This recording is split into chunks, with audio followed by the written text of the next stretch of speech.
Good morning. Welcome to the Celtic Way Morning Briefing Live. It's Friday the 9th of December. I'm Tony Haggerty, Haggerty10 Twitter handle, you know that. And I'm joined today by Sean Martin at Sean Martin TCW Twitter handle. Morning, Sean. You look very cosy in there, Sean. Yes, back my own house. Heating's working. Like a new man, Tony, like a new man. You look it. Indeed, that big smile says it all. Excellent stuff. Right, first things first.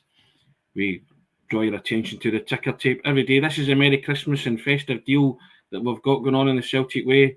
You know what I'm going to say? Subscribe to the Celtic Way. You can support top quality journalism, covering the club you love, and it's £1 for 2 months of full access to everything that we write on the website.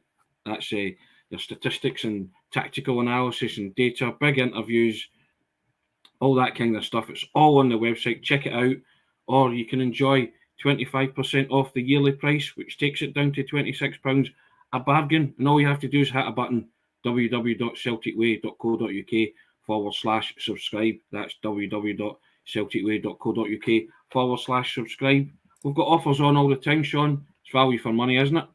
Certainly is. Christmas coming up as well. Get a wee present for somebody, maybe. Make their Christmas, spoil their Christmas, depends what they like, I suppose. Indeed. But as I said on the TikTok video, you can pull your own Christmas cracker and grab a wee Celtic Way deal. You know it makes sense, guys. Hit the button, www.celticway.co.uk/subscribe. Now, Sean, it never stops. Celtic never sleeps. We keep going, as the manager says. But lots to talk about today. Yep. Celtic are in the Algarve. They will play Rennes tomorrow. But yourself and myself collaborated on the wee feature for the website, didn't we? Just to sort of have a look at how these training camps affect clubs and can they reap benefits from it. And I'm sure you'll put the link up to it any minute now. And it's a worthwhile read. It's very good. I'm glad you think so, Tony. Tony's right. We've put together an article for the website. It's up there today. The comment, it's in the comments just now. Basically, it's on the rationale behind going away to Portugal. Yeah. What is the purpose of going to a warm weather training camp? Why do it now? What are the benefits to Celtic, medical, psychological, tactical, etc.? Are there any risks that come with it? That kind of thing. For this, I took care of the kind of theoretical concepts and stuff. You get the thoughts of a player turned coach manager that has gone away for these types of camps in both capacities. And it's quite an interesting read if we do say so ourselves. And it goes beyond it's just good for team spirit, or even they're putting in the hard work for sure, that kind of thing. So I give it a read. Yeah, and speaking of the Rennes match, Sean, still none of the wiser. It has been very quiet on the Celtic front in terms of stuff emanating from Portugal. Celtic play Rennes tomorrow at 10 o'clock in the morning, closed doors friendly match, but we still don't know if that's going to be broadcast live at all, do we?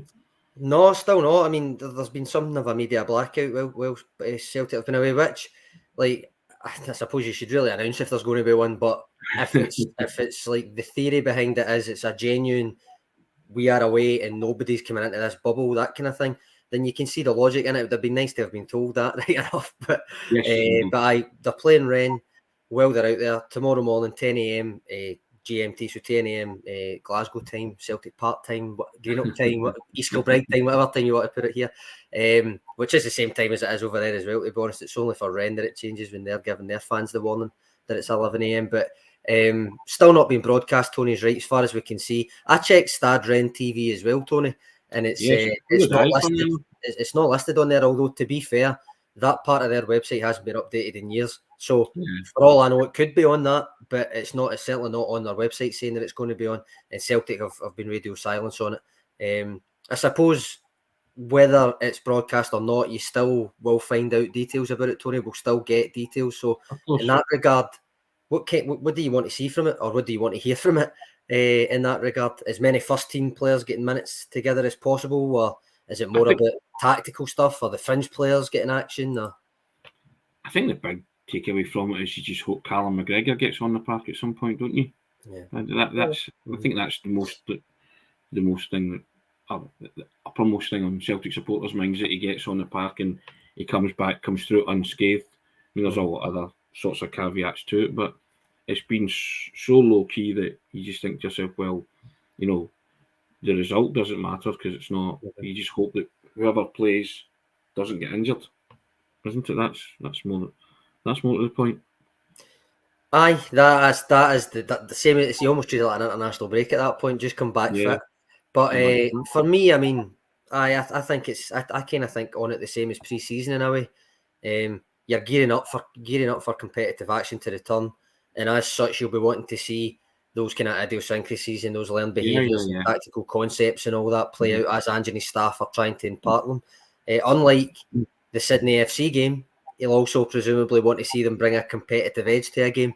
That is no way going to be competitive. But given his reaction to the Sydney FC game, I think they know now, if they didn't know before, and they should have known before, that any game, regardless of situation, needs to have that competitive edge from their side. That's not to say the opponents will always bring it, but as long as the Celtic players bring it, Ange will be happy with it. Yeah, definitely. I mean, I think he touched on that, didn't he? He was really disappointed with the way they turned out against Sydney, and I don't think I think there will be a competitive edge to their end game, but why worry about the competitive edge in these matches is that somebody gets hurt. Yeah.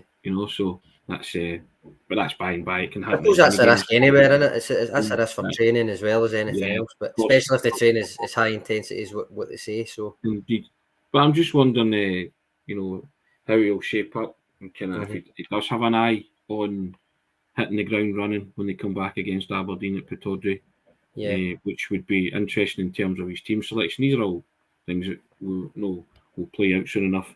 And you'll probably put the link up now, but I put my neck on the block yesterday, didn't I, Sean? And I said that somebody will remain.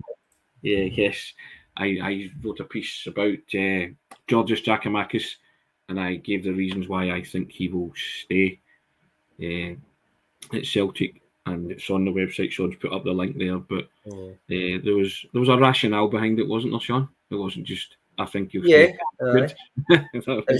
It's his birthday today, Tony, so I presume it was a wee bit of birthday wishes to him. It was, my thoughts. 28 the day. Many happy returns, Georgios Giakoumakis, I suppose. Here's a Tony Haggerty opinion piece in your presence. Yes, indeed. So have a read at that, guys, and you'll get my thoughts on it. And as I say, I think the conclusion I've reached really is that I think all parties will get round the table and he'll sign a better and improved deal. Isn't that right, Sean? I think. Well, first of all, the link's in the comments, and I think in that piece you make some very good points. And last week when we chatted about it on here, and then we done our kind of quick panel type newsletter on myself, yours, and Aidan's various stances on it. I agree with most of what you say in this longer piece, which goes into it in a wee bit more detail. That said, I think there is a fair argument that if he wanted to be rewarded for performances after his first season, then his representative should have written it into the contract rather than accept a kind of tacit understanding. Yeah. I think that is a fair argument. Celtic hold the power with this contract not running out till 2026, although that said, in modern football, club power only stretches so far sometimes up against player power if somebody wants to go, all that kind of thing. I think it's fair to say that. But most of all, Tony, what I took from your piece is your belief that there is a good faith way of dealing with this. Yeah. Giakoumakis is happy. Postecoglou's happy with him. So get a new agreement thrashed out that suits both, and what's the big deal, essentially? Would that be correct? That was my takeaway from it, that I don't think that this is, it's been blown up to something that it's probably not. And you can see how that could affect dressing room, can affect players and individuals, all that kind of stuff. And that the caveat always there is that for any player, every player has their price. And if Celtic get an offer that they find too hard to resist or refuse, then so be it. But my thoughts are that this doesn't need to be the big song and dance about it. I think there's an amicable solution for all parties. And just reading between the lines, you know what I'm like, I try and connect dots and stuff, and what people are saying and what the manager says and all that. So I genuinely think that it will happen. I think there's a willingness there on all sides just to say, right, come on, let's sort this out. What's happened here? Let's broker this deal and continue on. Because as you alluded to many times, there's a potential treble to be won. You don't need anything, anything offshooting that or derailing that at any given stage of this season. And I'm not saying Celtic are going to win the treble, but they're certainly in it to win it now, aren't they? They're fighting on all fronts. So I think, and I think, as I've said before, outwardly they'll never say that. Inwardly there'll be a belief there that they can do that. And I still think Giakoumakis is a big part of achieving that. If anyone's going to say it outwardly, it might be your Giakoumakis. So, that's right. Yes, indeed. Michael Ross coming in saying Reddit, Tony, great article, and I agree. As I say, the links in the comments. Kevin Ferrer coming in saying he hopes so. Saying he hopes so, Tony. Giakoumakis is a good one-touch striker. Yeah. I mean, a big offer tabled for his services aside, I agree. I don't think there's anything that I would disagree with within it.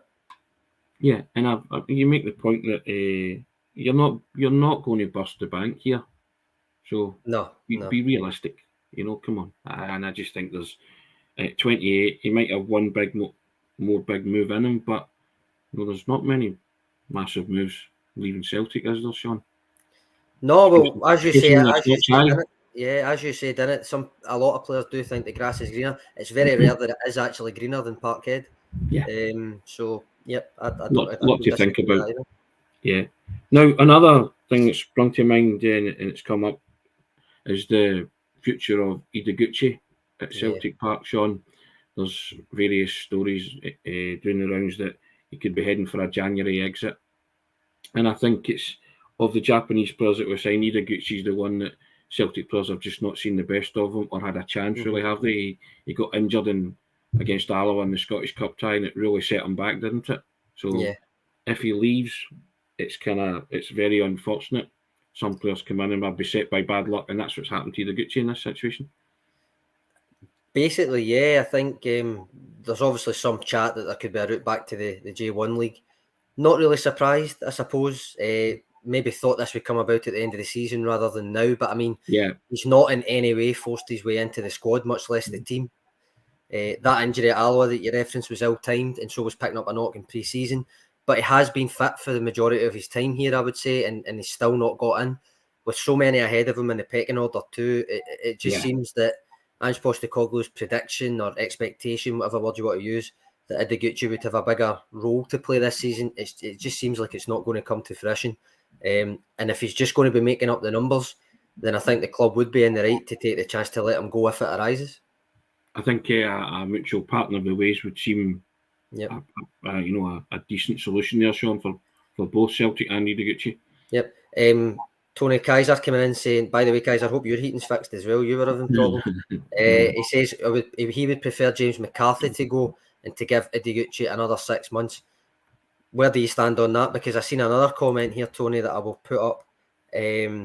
Patrick McLaughlin saying it would make sense if both were let go. Yeah, well, you just don't see where they're going to fit in, do you? No. They've been there a while, and neither, as you say, have forced their way into the team. Yeah, they've had injuries and stuff, but and when they've been given opportunity, you've not exactly said, you know what, he's a certain starter for me. Yeah. So I wouldn't be surprised if both were to leave. I'm not driving them out the exit door, but I just think Celtic will want to trim their squad, won't they? And get in guys that can make a valid contribution and a more telling contribution.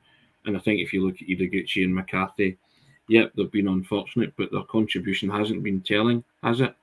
You've not looked at them and thought they need to stay, and they do have a plethora of midfielders. So if it frees up some cash for somebody else to come in to make a greater contribution, then you have to say it's why it would be a wise decision all round, wouldn't it? If you did say, guys, that were losses and, thanks, but it's just not worked out. I think, well, if it doesn't happen in January, say neither goes, I think you'll be having this same conversation in the summer anyway. Yeah, of course. Definitely. So maybe we'll keep it for an episode in May then. But I think I can see both sides. I can see why Kaiser would say, right, give Ideguchi maybe an extra wee bit of time because he's been more unlucky with injuries. Ange Postecoglou specifically brought him here thinking he could kind of not reincarnate his career, but do you know what I mean? Like resurrect it in a way, because he tried Europe before and it didn't work out. James McCarthy wasn't an Ange signing by all accounts, although he does seem to be a popular member of the squad. Neither are getting in the squads, really. Never mind the team. The team is the ultimate, obviously, but even squad appearances are becoming few and far between. So I can also see Patrick's point. If they're not going to be there in the squads, why bother keeping them? Yeah. Yeah, I think as I say, if this is going to be a conversation we're having in the summer, if neither or both don't go, and I think the likes of Ideguchi, McCarthy, and Oliver Abelgard fall into that category, don't they? Back to your thing about keep, save, leave, isn't it? keep sell. Yep. That was you and Alison had done that with in the summer. I think, wasn't it? Keep Duck, leaving. goose, except we just don't need to move. Yeah, exactly. Yes, so I mean, I think we'll be playing a round of that in the summer, Sean. I might play around in January as well. Correct. So, if not before, but the rumour mill is going into overdrive, Sean, and a couple of ex-Celtic players are being linked with a return. Linked with a return. People willing it to happen. One being Victor Wanyama, and he fueled the rumours yesterday with the Instagram stuff with Alistair Johnson chiming in that we would be playing there because he spoke about this isn't Paradise. Yeah, indeed. And he said that we would be playing at Paradise next season, which everybody has jumped on that. And also calls for Moussa Dembele to come back, Sean. Yeah. You know, the romantics and the Celtic supporters want big Moussa back. They've never fallen out of love with Moussa. I think after what he did when he was a Celtic player, people still have fond memories. Do you see any of those happening, Sean? Is it wishful thinking, or is it just... Yeah, I think it's obviously just clickbait stuff with Dembele at the moment. Yeah. But in theory, sign him up, Ange, I suppose is what I would say. But no, I think it's just clickbait stuff just now. Bringing back Wanyama as well. Might as well get the band back together. I know they never played together, but bringing back Wanyama as well. If you want to read too much into Alistair Johnston's Instagram post, I think it was just a bit of crack, to be honest. I think it was. I think again that's something that people are running with rather than anything else. But we'll see. I suppose the Dembele one. One of my pals actually messaged last night in the group chat saying, just theoretically, would you take him back? Right away, I'm like, well, if the price is decent, because they're obviously talking that it might leave Lyon for around 5 million, which is a Celtic kind of price, and the wages, which might be a wee bit different. If the wages were right, he's still a good age. He's still a very good player. He's, I suppose, arguably been mismanaged at Lyon.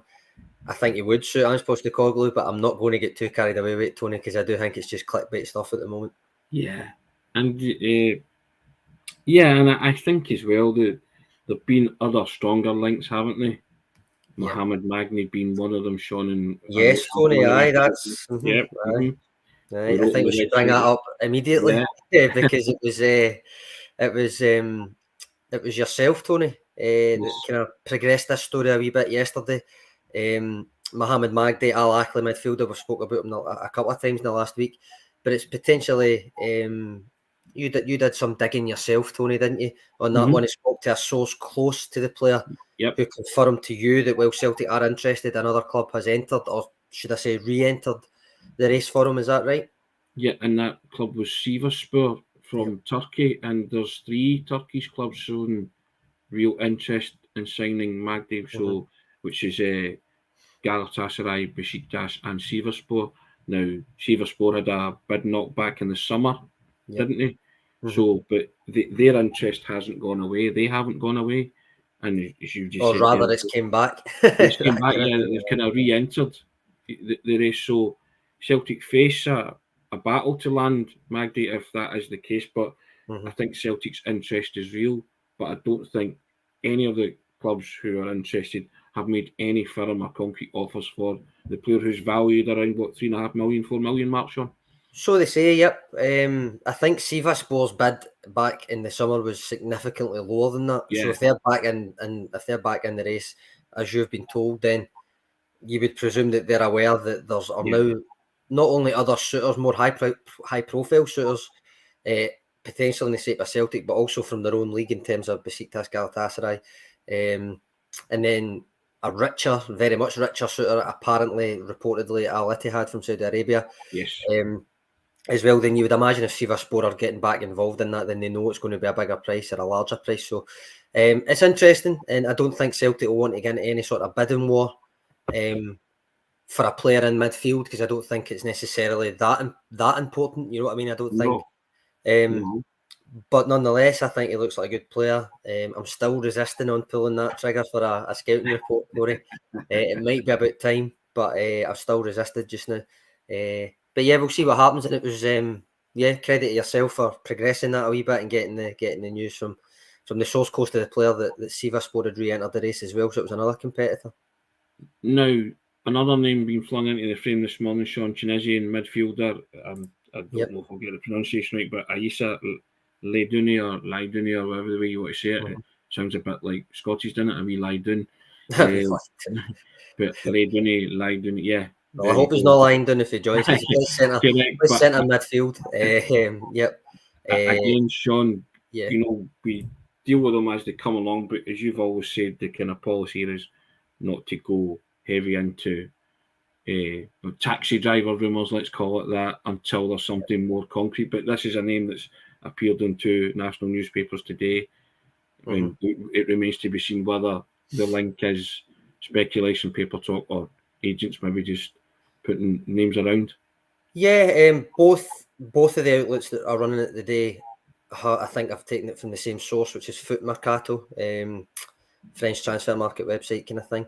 And he's the latest name to be linked. 25-year-old Tunisia international midfielder, played well at the World Cup, currently at Ferencvaros. Tony played against Celtic in both games last year and was on the bench in 2020.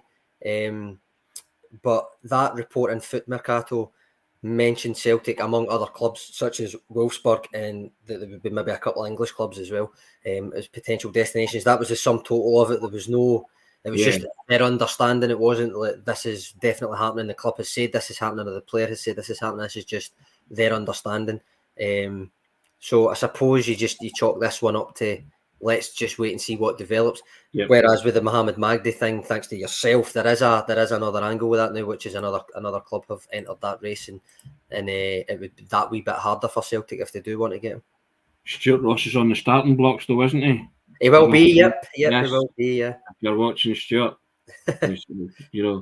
expect an email in the next couple of days. yes, you know the drill. But and that's the thing, isn't it? The manager all said as well that all sorts of names get flung at him, don't they, Sean, during the window, and it's some are speculation, some are flyers, as they say in the business, isn't it? As well, quite hard sometimes to separate out, but at least Mohamed Magdy aside there, because you literally did go and do it yourself, but for the most part, when it's a transfer link, well, kind of like you wait. I'd rather wait an extra day, put it that way, and see if it gets firmed up rather than knocked down before I say, right, let's get an in-depth scouting report, because it's a lot of Stuart puts a lot of time into it. If it's him that does it, if it's me that does it, if it's James Daly that does it, it's a lot of time that goes into it. So we'd rather make sure rather than just go, right, well, that's a name that's been thrown onto a website. We'll just pick him, that kind of thing. So, so we'll wait and see. Yes. Anything else interesting, Sean, about the leather belts?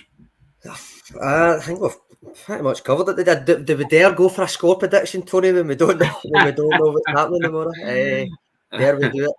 We don't know the team. We don't know the plans. We don't know if it's on TV. We don't know if we don't even know if it's definitely happening, because Celtic haven't said it. It's just Rennes that have said it's happening. Dare we do it anyway? We can put your neck on the line if you want to. It seems to be de rigueur with the past couple of days. Are we friendly? Kevin Ferrier right away 2-2. He's got no qualms whatsoever about throwing in a score prediction. So Michael Duffin 4-1. I reckon we just go for it, Tony. And I want you to go first, because no matter what I say, you'll go one goal higher, won't you? So okay, I'll go one goal lower than Michael Duffin and say 3-1 Celtic. 3-1. Right, I'll go. Rennes are a good team. Lest we forget, right?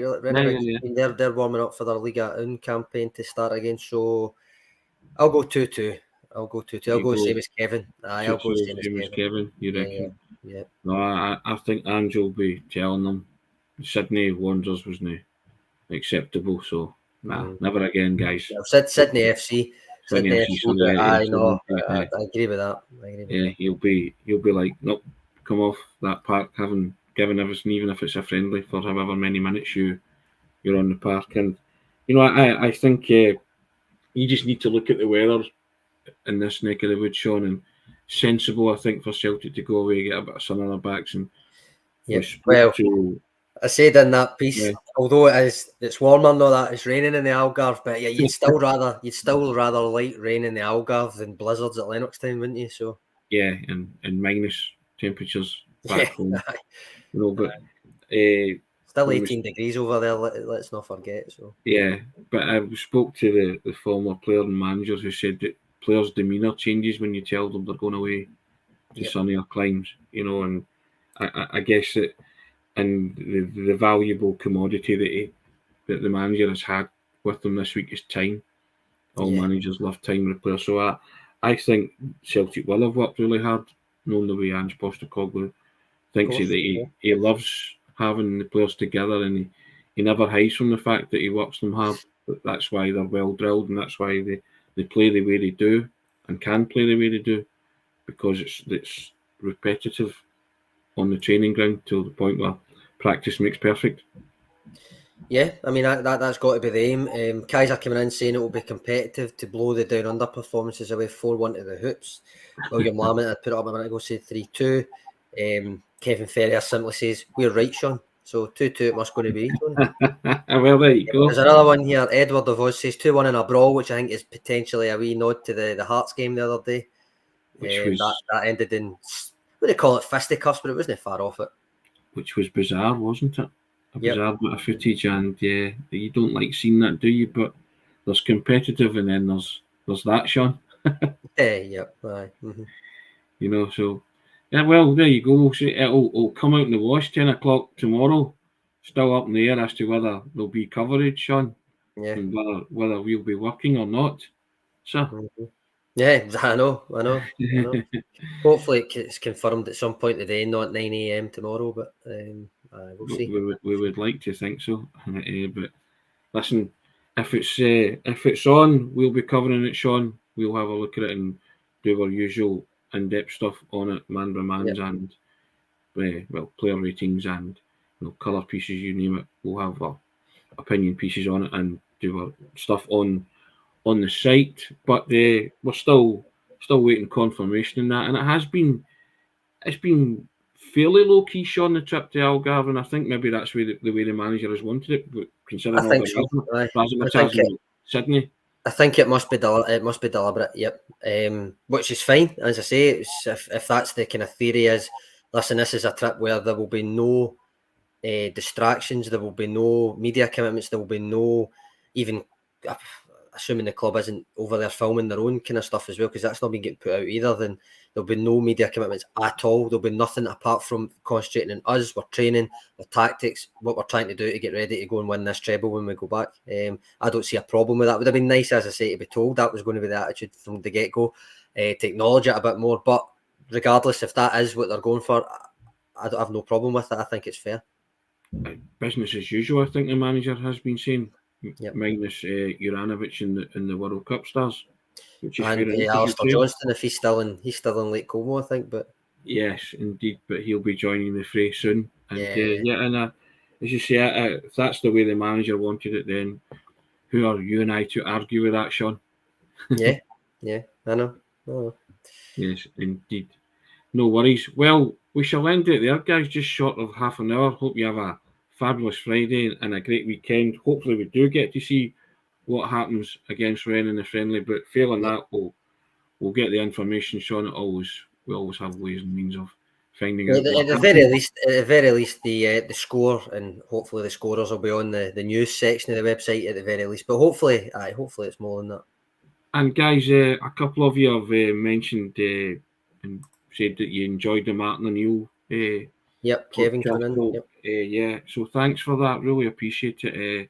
If you've not watched it, guys, check it out. It's on the podcast, Celtic Way podcast. Sit down with Martin O'Neill. There's a link in the description as well, just to take you directly to it as well. So. Terrific viewing, but yeah, thanks for that. Really appreciate it.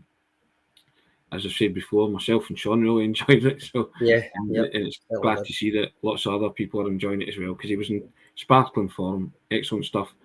Well, as I say, have a fabulous Friday. We'll do it all again come Monday. But running along the bottom, subscribe to the Celtic Way to support top quality journalism, covering the club you love. Guys, Merry Christmas, December offer. It's £1 for 2 months of full access. access to everything that's written on the website, something there for everybody, I guarantee it. And or else you can enjoy 25% off the yearly price, which takes that down to 26 quid. Absolute bargain, and all for just hitting a button. www.celticway.co.uk/subscribe. That's www.celticway.co.uk/subscribe. Sean, just the two of us today. Yep. Aidan was elsewhere. But Aidan's back shift, so he's, as far as I understand it, he is helping his gran put up his Christmas decorations, because what a boy he is, Aidan, isn't he? So, he's the salt of the earth, diamond geezer, indeed. Well, we shall reconvene on Monday. We'll see the fallout from the Rennes game. Hopefully, Celtic win and set themselves up nicely for a return to domestic action, which can't come quick enough for most people, Sean. Yes. Looking forward to Pataudry next week as well. So nice one. Well, as I say, have a good weekend. Hope the heating stays on, Sean. I hope it doesn't go. Fingers crossed. Indeed. Nice one. And thanks for your contribution. Always enjoy it. First class. Thanks for the comments. Take care, guys. See you soon. Cheers, Tony. Cheers, guys.